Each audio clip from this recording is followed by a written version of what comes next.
بسم اللہ الرحمن الرحیم۔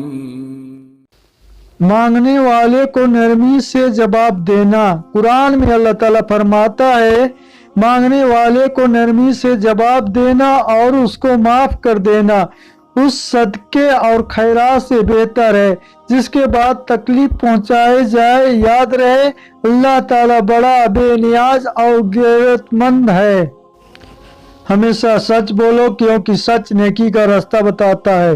رسول اللہ صلی اللہ علیہ وسلم نے فرمایا ہمیشہ سچ بولو کیونکہ سچ نیکی کا راستہ بتاتا ہے اور سچ اور نیکی جنت میں داخل کرنے والے ہیں، اور تم جھوٹ سے بچو کیونکہ وہ گناہ کا راستہ بتاتا ہے اور جھوٹ اور گناہ جہنم میں داخل کرنے والے ہیں۔ تمہارے رب نے فرمایا ہے کہ مجھ سے دعا مانگو۔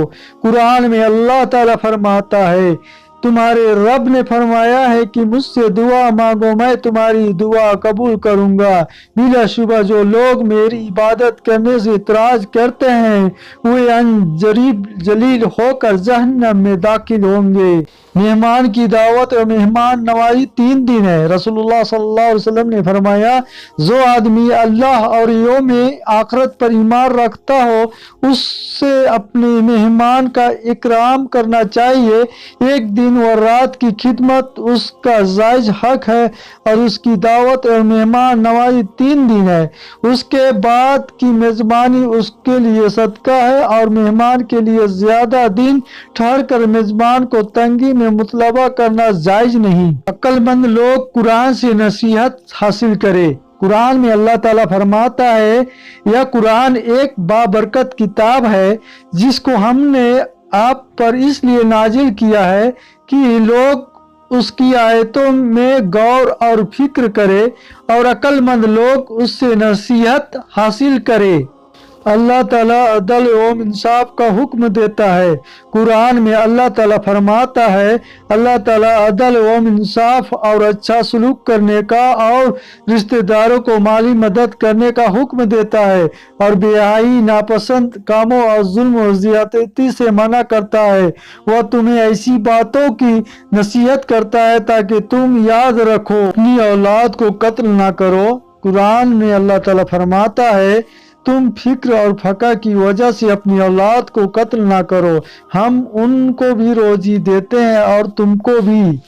وصیت کے لیے 2 انصاف پسند لوگ گواہ ہو۔ قرآن میں اللہ تعالیٰ فرماتا ہے اے ایمان والو جب تم میں سے کسی کو موت آنے لگے وصیت کے وقت شہادت کے لیے تم مسلمانوں میں سے 2 انصاف پسند آدمی گواہ ہونے چاہیے یا پھر تمہارے علاوہ دوسری قوم کے لوگ گواہ ہونی چاہیے جیسے تم سفر میں گئے ہو پھر تمہیں موت کا حادثہ آ جائے۔